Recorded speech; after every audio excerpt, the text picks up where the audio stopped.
Well, good morning. Now, when I was a boy, my father had a hunting camp deep in the Appalachian Mountains, and we'd go out there oftentimes. And one of the things about being out there was rattlesnakes.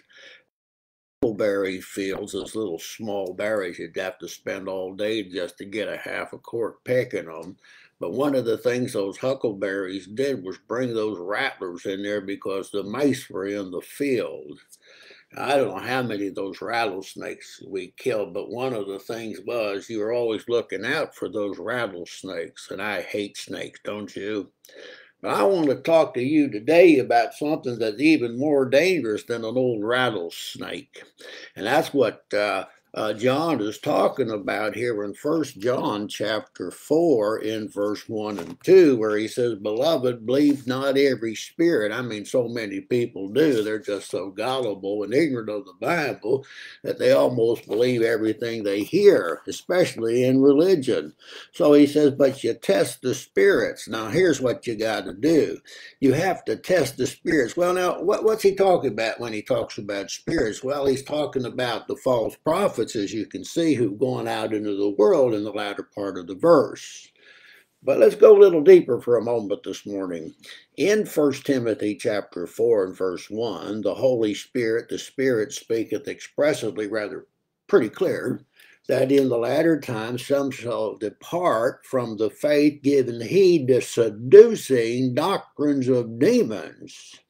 And so Paul will say later in that chapter that we are to take heed unto ourselves, just watch how you live, and to the doctrine, which very few are doing today. Give heed to the doctrine and continue in them. In doing so, there's two things that happen. You'll save yourself and them that hear you. Now, here's the problem, isn't it? Most of us have become so tolerant and compromising that we don't know the difference between what's right and wrong, what's truth and error. And so what Peter says in 2 Peter chapter 2 and verse 1, he's telling the brethren over there that there's going to be a lot of false teachers.